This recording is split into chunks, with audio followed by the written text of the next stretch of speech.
'Di ba? Susunod, mga kababayan, speaking of tatakbo si Sara, mga kababayan sa tawag dito, 2028. Ito na mga kababayan, si Lorin Badoy, mga kababayan. Itong si Lorin Badoy ay meron ito ngayong meron siyang babala, no? Asawa ni Babalu. Si Lorin Badoy, may babala. May babala, mga kababayan, tungkol sa impeachment ni Sara. Impeachment na sana yung mga pumirma, mga kababayan, ay siguraduhin daw, no? Dito sabi ni Lorin Badoy, siguraduhin daw sa mga pumirma para ma-impeach si Sara ay sana hindi si Sara manalo sa 2028. Alam niyo, sa totoo lang mga kababayan, yung post ni Lorin Badoy, natawa ako. Bakit? Sabi ko, alam ko si Lorin Badoy may pinag-aralan to. Or pang-uuto lang niya. Kasi ito po mga kababayan ang nakarating ngayon. Ito, post po ito sa isang ito po, post po ito ng News.Matter.ph. Babala ni Lorin Badoy. Ayan po mga kababayan, post ng News.Matter.ph. So ang sabi niya, warning. Ang bumoto sa impeachment ni BP Inday, sisiguraduhin ng buong Pilipinas matatalo sa 2028. So ngayon mga kababayan, hindi ko masyadong naintindihan kung yung bumoto sa impeachment para ma-impeach si Sara ay matatalo sa 2028 or yung mga bumoto kay Sara kapag nanalo si Sara sa 2028 ay babalikan ni Sara. Hindi ko alam mga kababayan kung ano ang gusto niyang mangyari. Pero sa pagkaintindi ko, ang bumoto sa impeachment ni Inday Sara, siguraduhin ng buong Pilipinas matatalo sa 2028. So yun na lang, mas madali. Yung bumoto daw para ma-impeach si Sara ay siguraduhin daw ng buong Pilipinas na matatalo yung mga politikong bumoto or pumirma para ma-impeach si Sara na hindi manalo sa 2028. Lorin Badoy, isa lang ang ma-explain ko dyan. Isa lang ang i-explain ko dyan. Kumusta po ang Duterte? Ilan po ang napasok dun sa Duterte? Kasi may babala ka, may warning ka. Sa mga kongresista ang boboto para ma-impeach si Sara, sisiguraduhin daw ng buong Pilipinas na matatalo sa 2028. So, bakit hindi nyo napanalo lahat yung Duterte? Kung buong Pilipinas pala. Hala, wag niyong idamay buong Pilipinas. Pinoy din ito, pango. 'Di ba? 'Di ba lagi itong i-question ng mga DDS? Ang dami ko daw alahas, hindi ako nakapagpagawa ng ilong. Hindi naman ako anak ni Manny Pacquiao. Hindi din ako si Kitty Duterte. Wala akong pera. So ngayon mga kababayan, so paano po kayo nakakasiguro na buong Pilipinas ang hindi buboto sa kanila? Hindi nga kayo umabot 2,000 pag nag-rally kayo sa EDSA. 'Di ba? Ang bumoto sa impeachment ni Inday Sara, siguraduhin ng buong Pilipinas matatalo sa 2028. Itanong ko lang, hindi nga kayo umabot 2,000 pag nag-rally sa EDSA. So paano nyo nasabi na buong Pilipinas, mamay-ari nyo bang Pilipinas? Ano kami, robot, kontrolado nyo? Uy, tandaan ninyo, hindi na kayo umabot 32 million, hindi nga kayo abot 2 million na mag-rally-rally kung hindi kayo didikit sa iglesia, tsaka nga lang kayo dadami. 'Di ba? Tandaan ninyo, dumadami lang kayo kapag dumikit kayo sa iglesia. Pag walang iglesyang mag-rally, hindi kayo abot 2,000. 'Di ba? Huwag nyo namang takutin yung mga kongresista. 'Di ba? Kasi bakit? Paano po kayo nakakasiguro na hindi sila mananalo sa 2028? Ang mga kongresista ay may mga bawat distrito po yan at iba-ibang lugar po yan. At sa mga lugar nila, hindi po lahat DDS. Okay lang sana siguro itong mga kongresistang bumoto ay sabay-sabay silang tumakbong president sa 2028. So kung sabay-sabay silang tumakbong presidente, ay talagang ang boboto sa kanila, taong bayan. Mga congressman po yan. So ilan lang po yung butante nila bawat distrito, minsan 500 lang katao, minsan 1,000, 2,000, 3,000 lang katao, bawat distrito. So, di ba? Minsan 500,000 o 300,000, 400,000. Hindi po sila umaabot ng milyon. So paano po kayo nakakasiguro na hindi sila mananalo sa 2028? Ikaw po ba ang pinagmanahan ng bolang kristal ni Madam Auring? O baka nagpahula ka kay G. Custora? Sabi pa naman ni G. Custora sa kanyang hula, si Digong daw, bumaba na daw ang platelets. At nakakasiguro daw siyang makakauwi na daw si Digong. Yun nga lang, makakauwi na kagarapon. 'Di ba? Sabi nga ni G. Custora, bumaba na po ang kanyang aura. At sinisigurado ko pong, siguro baka 2026 makakauwi na siya. Sinosigurado ko po yan. Tapos ngayon, mga kababayan, ang sasabihin ngayon ng mga DDS, yes, sa hula ni G. Custora, makakauwi na si Tatay Digong. Dapat tinanong nyo si G. Custora, buhay po bang makauwi o patay? Diba? Kayo mga DDS, ang bilis yung mauto, no? Ang bilis ninyong porkit sinabi ni G. Custora na makakauwi si Digong, diba? Makauwi si Digong sa 2026 daw, tapos kasi ang baba na daw ng aura. So doon pa lang sa sinabi ni G. Custora, ang baba ng oras. So ibig sabihin, bumaba na ang lakas niya. Nanghihina na sa madaling salita, mga tanga-tangang DDS. So ang daming pumalakpak. Yes, sa hula ni G. Custora, totoo pa naman yung mga hula niya. Oo, ang daming nangyari. Naalala nyo yung missing bride? Oo, sabi ni G. Custora dito sa may bandang Pangasinan, nagkakatotoo nga. Doon nga sa may Pangasinan nga naggagala-gala. Kasi daw si G. Custora, magaling manghula. Totoo naman talaga. Pero dapat inintindi ninyo ang sinabi ni G. Custora na mababa na ang aura ni Digong kaya makakauwi siya sa 2026. Sa madaling salita, nanghihina na si Digong. Kaya ang sunod ng panghihina, mamamatay. So kapag namamatay, alangan naman ikulong pa rin ng ICC yan, malamang pauwi na patay na eh. Diba? Yun dapat ang intindihin ninyo. Aba, ang daming DDS nag-subscribe. Nag-subscribe agad sila. Yes, ang galing ni G. Custora. Subscribe. Press the notification bell. Subscribe. Bawal ang bashing. Happy-happy lang. No bashing. Diba, mga tanga-tanga? Alam niyo mga DDS, literal talagang mga bobo kayo. Intindihin niyo ang sinabi ni G. Custora. Bumaba ang aura ni Digong. Kaya may possibility na 2026 makakauwi siya ng Pilipinas. So sa madaling salita, bumaba ang lakas ng hihina. Kapag sunod ng panghihina, namamatay, malamang uuwi. Alangan naman gamusin yan. Alangan naman ipipreserve ng ICC yan.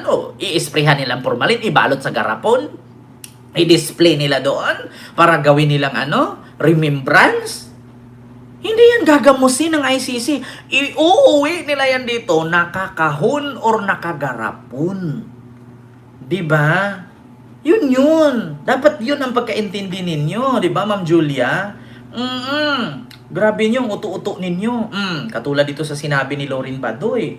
Ang bumoto sa impeachment ni BP Inday Sara, siguraduhin ng buong Pilipinas matatalo sa 2028. Uwe! Wow! Galing. Aray mo. Tatay mong kartun. Ang tatay mong kartun. Uuwi na nakagarapon. Sure, uy. Mutambling jud ko. Tinuod bagod na. Unsa man na katinuod?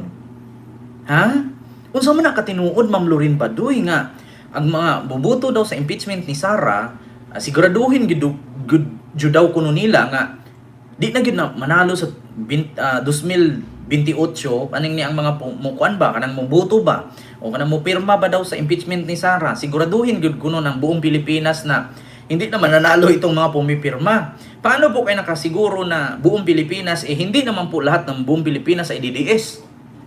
Sige nga, subukan nyo nga mag-rally kung umabot kayo 2,000 bago nyo sabihin umabot kayo ng 2 milyon dyan sa rally sa EDSA. Sige nga, patrapikin mo niya ng 1 linggo katulad sa pag-rally niyo kay Kibuloy. Sige nga, mag-rally nga kayo dyan katulad kay Kibuloy na 12 days. Eh ngayon nga, hindi nyo na kayang gawin yun eh. Kung hindi kayo didikit sa mga religious group.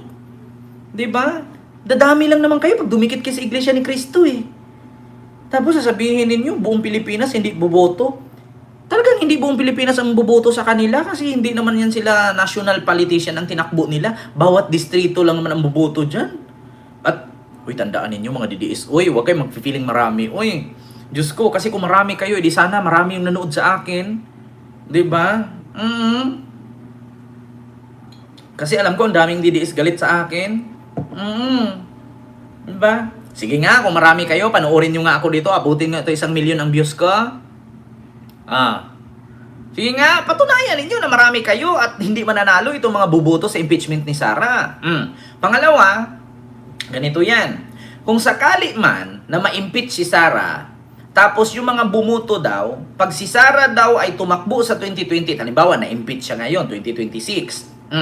Kapag tumakbo daw si Sara sa 2028, siguraduhin lang daw, no? Sabi ng ibang DDS na yung mga bumoto ngayon ay hindi balikan ni Sara. Ito po, explain ko po sa inyo ha. Ganito yan. Ma'am Miriam de Los Santos, maraming salamat po sa yung super palipad. Thank you so much. Ito po ha mga kababayan, i-explain ko po sa inyo. Ganito po yan. Alam nyo ba, kung ngayong 2026, ma-impeach si Sara, ma-convict, ma-impeach, alam nyo ba kung ano ang kahinatnan kapag na-impeach siya? Una, maskin secretary, treasurer, or street sweeper, bawal na si Sarang mag-apply sa government. Sa madaling salita, bawal na siyang pumasok sa anumang posisyon sa gobyerno.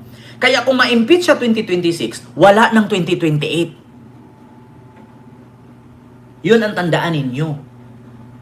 Kaya itigil niyo yung kakasigaw niyo, magkikita-kita na lang tayo sa 2028. Do you think pag na-impeach si Sara ngayon, 2026, meron pa siyang posisyon na tatakbon sa 2028? Wala. Maliban na lang kung ang presidente sa 2028, bigyan siya ng pardon, linisin ang pangalan niya, tanggalin lahat ng kaso, pwede siyang tumakbo pagka-presidente. Or kahit anong posisyon sa gobyerno. Pero, kung ma-impeach siya sa 2026 at ang manalong presidente sa 2028 at sa susunod pa kasalukuyan ay galit sa kanya or hindi niya kaalyado, never na siyang pumasok sa anumang posisyon sa gobyerno. Kaya nga sabi ni Digong, Day, kulang ka pa sa alam, Day. Mag-resign ka na lang, magtinda ka na lang. 'Di ba? Ganun 'yun. Ganun 'yun mga kababayan. Kapag na-impeach ang isang politiko, never ka nang makapasok sa anumang posisyon sa gobyerno. 'Yun ang tatandaan ninyo, mga bobo, mga DDS na tanga. Tapos pag na-convict pa siya, makukulong pa siya katulad kay Erap. Alam nyo na. 'Di ba? Ganun po 'yun. Kaya sa mga DDS po na sumisigaw-sigaw, 2028 na lang tayo magkita. I-make sure ninyo na hindi ma-impeach sa 2026. Kasi kung ma-impeach siya sa 2026, at kapag na-impeach yan, lahat ng makinaso sa kanya na patong-patong na kaso, na ang sabi nga ni Aimee, tad-tad ng sangkaterbang kaso, tuloy-tuloy na yan. Na-impeach, na-convict, doon na ibabagsak lahat sa kanya yung kaso niya. Sunod-sunod na yan, hindi na makakalaya yan. Once na ma-impeach, makulong, hindi na siya pwedeng tumakbo sa anumang posisyon sa gobyerno. At once na nakulong siya, mga kababayan, maliban na lang kung may presidente sa 2028 or 2030, sunod na 2036, 37, kaalyado niya ang manalong presidente. Kasi presidente lang ang bukod tanging makakapagpatanggal sa kanya or magbigay ng amnesty or pardon para makabalik siya sa posisyon sa gobyerno. Ganun po yun mga kababayan, katulad sa nangyari kay Gloria at kay Erap. Nung nanalo si Digong, binigyan ng pardon lahat, ayun, nakalaya. Tumakbo na naman ulit ngayon, mayor at kaya congresswoman. 'Di ba? Alam nyo na. Trivia yun ha. Huwag kayong gumaya sa mga DDS vlogger ha, na hindi nagtuturo ng tama. Lilinlangin pa kayo. Tinuruan ko kayo ng tama mga DDS. Once na ma-impeach ang isang opisyales ng gobyerno, bawal nang pumasok sa anumang posisyon sa gobyerno. Maliban na lang kung ang presidente na kalyado niya, kaibigan niya, kakilala niya ay bigyan siya ng pardon or amnesty, palayain siya at ilinis ang kanyang pangalan, pwede siyang tumakbo. Ang problema, sino po? 'Di ba? Yun po yun, mga kababayan. So alam nyo na. So ngayon, mga kababayan, alam nyo na. 'Di ba? Yung kwento na ganyan. Kasi sa totoo lang, mga kababayan, pagdating ng panahon, sabi ni Sara,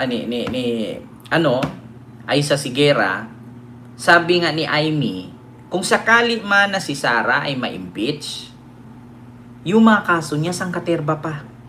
Amy, kaso ni Sara. Tignan ninyo, mga kababayan. Kaso nakapila kay VP Sara, no?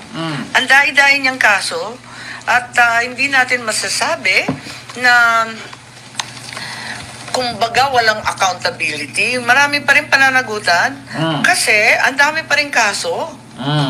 Mismo galing sa bunganga ni Amy yan. Alam nyo ba na once na mapatunayan si Sara sa impeachment at makonvict, lahat ng kaso na yan ay possible pasok? Sa ngayon kasi yung mga kaso na yan nakaprocess pa. At pag napatunayan na si Sara ay nakonvict dyan sa impeachment niya, lahat ng kaso na yan, automatic yan, positive lahat yan. Kung meron mang mga madidismiss yan, yung mga maliliit lang na hindi masyadong klaro. Pero yung mga malalalim, yung mga bilyon-bilyon, 'di ba? Bilyon-bilyon sa COA, sa DepEd, tapos yung kanyang yung bilyon na ano ba yung mga pagkain ba yon? Mga kababayan sa feeding, yung mga bilyon-bilyon na yan, pasok yan. Sa totoo lang, mga kababayan. Sa ngayon hindi pa masyadong active kasi under processing yan. Pero kapag napatunayan na si Sara ay makonvict at ma-impeach, buhay lahat yung kaso na yun, magiging positive yun, naging negative yun. Yung negative ngayon, magiging positive lahat yan. Kasi nagbe-base lang yung mga kaso na yan na sa investigasyon dyan sa impeachment ni Sara, kung siya'y napatunayan at na-convict, no? Ibig sabihin, lahat ng kinaso sa kanya ay totoo. 'Di ba? Lahat ng mga nakabinbin ngayon na sangkaterba na papangalanan ni Amy, Nakita naman ninyo sa COA, COA. sa katutak pa ang kaso sa COA, disallowance regarding the confidential funds, nakatenga pa rin yan on appeal before COA Commission. Yung sa COA, regarding sa confidential fund, ano ba ang isa sa complaint ng impeachment niya? Confidential fund. Yung nakaterba, regarding sa confidential fund, mabubuhay yan kasi doon yan connected sa kanyang impeachment complaint. Sunod. May 3 petisyon tungkol sa confidential funds sa Supreme Court. Ayan. Yung 3 petisyon patungkol sa confidential fund sa Supreme Court, connected din yan doon sa impeachment complaint niya. Pasok, mabubuhay yan. Sige pa. Tuloy-tuloy pa rin yan. Tapos may COA proceeding sa 2023 confidential funds about OVP, pati na rin ang DepEd. Ayan pa ang OVP at DepEd na confidential fund. Doble yan. Bukod sa OVP, may pa-DepEd pa. Lahat po yan pasok. Pag once na na-convict siya, at napatunayan at na-impeach, lahat ng mga nakabinbin na yan, mabubuhay lahat yan. Kasi konektado sa complaint. Ano ba ang complaint ngayon sa impeachment niya? Regarding sa 600 million confidential funds from Office of the Vice President and DepEd. So pag yan ay na-convict siya sa complaint na yan, lahat ng mga nakaterbang sangkatutak at katerbang kaso na yan, buhay. Yan yung babagsak kay Sara. Yan yung sinasabi natin na para siyang binagsakan ng langit. 'Di ba? Yun, mga kababayan. Kaya do you think pag si Sara na convict sa impeachment, hindi siya babagsakan ng langit? Putang ina, hindi siya makakalaya dyan. Makakakanta ka talaga ng sing hallelujah, sing hallelujah, oh Jesus is Sara kulong forevermore, si Sara. Makukulong siya habang buhay dyan, wala siyang laya niyan. Iedad siya dyan ng 150 years old, hindi siya makakalabas. Pag bumagsak sa kanya yung sangkaterbang kaso na yung sinabi ni Amy. Lahat ng kinaso kay Sara ngayon, konektado sa impeachment niya dyan sa, ano bang pinagsasabi ni Amy, di ba? Confidential Fund, COA, DepEd, Office of the Vice President, lahat may connect. Kaya sila natatakot na si Sara ay matuloy ang trial sa Senado kasi bakit? Mabigat yan. Lalo pag kinakalkal pa yung mga bank account niyan, ay putang ina, pag nakita ninyo mga kababayan, naku, inamin pa naman yan. Totoo po yan, may mga bank account. Pero nagtaka po kami, hindi alam ng bangko, hindi namin alam bakit may pangalan namin dyan. Oh, so tanga-tanga lang ang bangko, mag-register ng pangalan mo. Alam ko po, pag gumawa ka ng account sa bangko, kailangan meron kang 2 valid ID or documents na magpapakita at physical appearance at pumirma ka doon. Imposible na gagawin ng bangko yun nang wala kang pirma. Sino pinagluloko ninyo? Bakit sila lang ba ang merong bank account? 'Di ba? Sino pinagluloko nila? Hindi ka basta-basta magawaan ng account sa bangko kung wala ka doong pirma. Kasi ang bangko hindi magsasayang ng tinta yan. Hindi magsasayang ng memory card yan. Every cent sa bangko pera. Every cent is waste. Na? Kaya bawat 5 duling sa bangko tipid yan. Bawal silang magsayang ng bond paper dyan. Ultimo bond paper dyan, hanggat kaya mong tupiin at masulatan, gagamitin nila yan. Kasi naka-under liquidate or naka-audit yan. Diba? Gastos yan eh. Pera ang pinag-usapan dyan. Ultimo nga, basurahan dyan eh. Binabayaran yan eh. Ultimo, trash bag. Ultimo, pintura, kahit alikabok ng bintana ng bangko. Naka-inventory yan. Kaya sinong tanga nagagawa ka ng account doon? Ano, magsayang lang ang bangko ng memory card sa computer nila at magsayang sila ng tinta? Magsayang sila ng laway? 'Di ba? Yun po yun, mga kababayan. Kaya huwag po nilang gawing tanga ang mga Pilipino kasi didiis lang ang tanga at bobo, hindi kami. 'Di ba? Oo. So yun po yun, mga kababayan. Yung ating topic, no, sa mga oras na ito. 'Di ba? So, maraming salamat.